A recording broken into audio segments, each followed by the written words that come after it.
channel. I am Shruti and we are continuing the chapter of class 7, The Rise of Small Kingdoms in South India. Let us discuss the governance in South India. South India में जो governance थी उसके अलग अलग parts करके हम पढ़ेंगे. First is administration. Administration का मतलब है किस तरह से साउथ इंडिया में प्रशासन चलता था.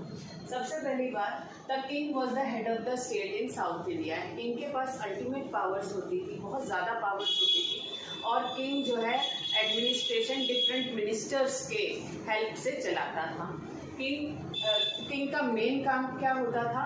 It was the protection of the people. लोगों की प्रोटेक्शन जो है वो मेन काम होता था किंग का, फ्रॉम एक्सटर्नल अटैक्स और internal rebellions also. Next one is central administration has different departments.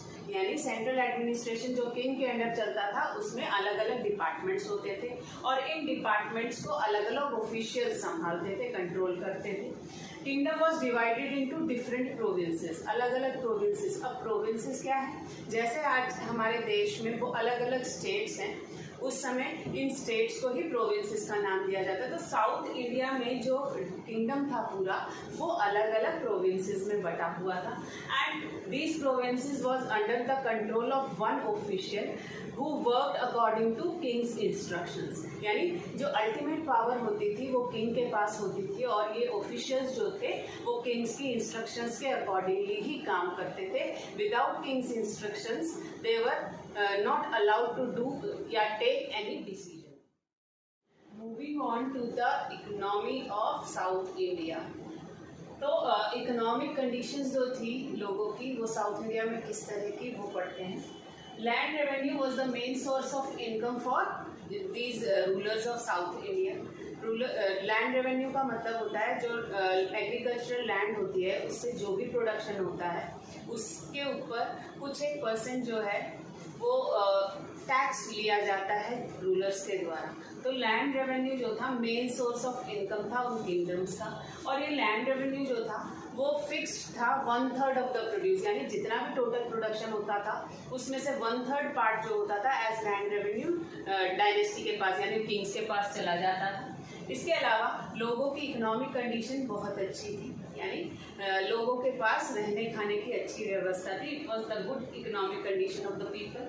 And agriculture, trade and weaving was the main occupation in south India during the medieval period.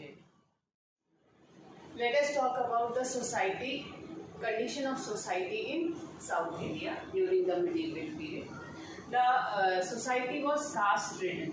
Caste ridden का मतलब there were different castes in South India, but in these different castes only the Brahmins and Kshatriyas were the dominant caste. यानी dominant caste का मतलब है इन्हीं का वर्चस्व था, इन्हीं की बात, इनके ऑर्डर्स माने जाते थे. इसके अलावा जो पीजेंट्स होते थे यानी छोटे मजदूर किसान जो होते थे they work on Kings land.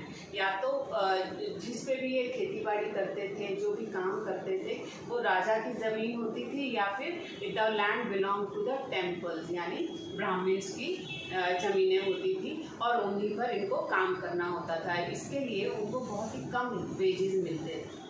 Very low wages were paid to the peasants. Moving on to the religion of South India. यानी साउथ इंडिया में रिलीजन में क्या क्या बिलीव्स थे. Hinduism was the most popular religion. That means कि लोग जो थे वहाँ पर हिंदू धर्म का ही पालन करते थे ज़्यादातर लोग. वैदिक सेक्रीफाइसेस वर क्वाइट कॉमन.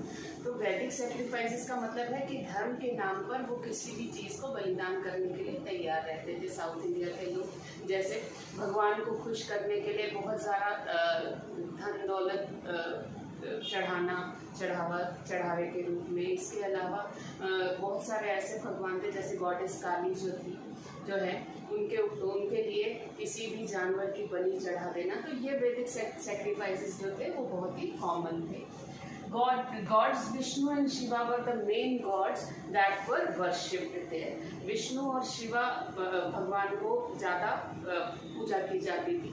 जो शिव भगवान के अनुयायी थे यानी पूजा करने वाले लोग थे, विश्वास करने वाले लोग थे, उनको नयनास कहा जाता था. और जो विष्णु भगवान की पूजा करने वाले लोग थे उनको अलवार्स कहा जाता था. Kanchipuram temple was the main religious centre in south India, यानी रिलीजियस सेंटर सबसे ज़्यादा जो पवित्र स्थान माना जाता था कांचीपुरम टेम्पल माना जाता था। यहाँ पर तमिल और संस्कृत लैंग्वेजेस की टीचिंग भी होती है। Buddhism and Jainism were not popular there, ये दोनों धर्म जो है वो बहुत ज़्यादा पॉपुलर नहीं थे। कुछ लोग थे जो बुद्धिज़्म और जैनिज़्म को फॉलो करते थे। Bhakti saints preach Ramayana and Mahabharata. यहाँ पर जो भक्ति सेंट्स थे जो चाहते थे कि सभी को एक समान धार्मिक अनुष्ठान करने के इजाज़त मिले, सभी के लिए धर्म एक समान हो, वो ये रामायण और महाभारत की टीचिंग्स जो हैं वो सबको बताते थे। लिटरेरी वर्क्स व शिलापाटिकरम एंड मणिमेगलाई, ये लिटरेरी वर्क्स थे जो कि रिलीजन से रिलेटेड पुस्तकें थी। शिलापाटिकरम और मणिमेगलाई जो थे मेन लिटरेरी रिलीजियस वर्क्स थे जो कि साउथ इंडिया में बहुत ज़्यादा पॉपुलर थे। Let us discuss about the education in South India. In South India, temples were the main centers of education, culture and administration. Temples को ही मेन सेंटर माना जाता था जहाँ पर की एजुकेशन की जाती थी। हर एक टेम्पल में एक मठ होता था। Each temple has one math providing education, boarding and lodging to students, यानी जो मठ होता था वहाँ वो शिक्षा भी प्रदान करता था, साथ ही मठ में ही रहने और खाने की व्यवस्था भी होती थी स्टूडेंट्स के लिए। Some temples were cultural centers organizing fairs, contests and other cultural activities. कुछ ऐसे टेम्पल थे जो कि जहाँ पर कि अलग अलग तरह की कल्चरल एक्टिविटीज़ भी होती थी, मेले लगाए जाते थे और कुछ कॉम्पिटिशन्स भी ऑर्गेनाइज किए जाते थे। Sanskrit was the language of scholars. Scholars मतलब जो छात्र होते थे उनके मेन लैंग्वेज जो थी वो संस्कृत भाषा थी। संस्कृत में ही इनको एजुकेशन दी जाती थी। Tamil, Kannada and Telugu were also taught. इसके अलावा संस्कृत के अलावा तमिल, तेलुगु और कन्नड़ भाषाएं भी सिखाई जाती थी। ये जो थी वो एजुकेशन सिस्टम पॉलिसी जो थी साउथ इंडिया की वो मेनली बेस्ड थी टेम्पल्स पर। Moving on to the art and architecture in south India. देखिए जो रूलर्स थे साउथ इंडिया के, they were not only the great warriors but they were the great patterns of art and architecture also. Patterns का मतलब होता है कि वो संरक्षण यानी बढ़ावा देते थे आर्ट और आर्किटेक्चर को भी। आर्ट मीन्स कला and architecture means the designing of buildings. तो बहुत सारे ऐसे टेम्पल्स बनाए गए, बहुत सारे ऐसे स्टैचूज और कलाकृतियाँ बनाई गई जो कि मिडीवल इरा के दौरान साउथ इंडिया में फेमस हुई। Rulers were great patrons of art and architecture. We have already discussed. Important temples were built during medieval era. बहुत सारे important temples like Mahabalipuram temple, Kailashnath temple, Kanchipuram temple, they were built during the medieval era in South India.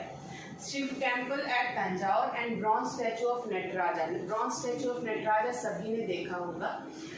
तो ये जो statue था ये भी एक important architecture का, ये आर्ट का एक एग्जाम्पल था चोला आर्ट का, चोला किंग्स का। During the Chola kingdom the statue of Nataraja was also built. तो आर्ट एंड आर्किटेक्चर जो था साउथ इंडिया का वो बहुत ही सुंदर था और साथ ही सारे जो रूलर्स थे साउथ इंडिया के, they always promoted art and architecture. With this we have completed the chapter The Rise of Small Kingdoms in South India. In this chapter we have studied about different kingdoms of South India and the governance in South India. So guys, I hope you have understood the lesson clearly. For the next video of the lesson in history, do subscribe my channel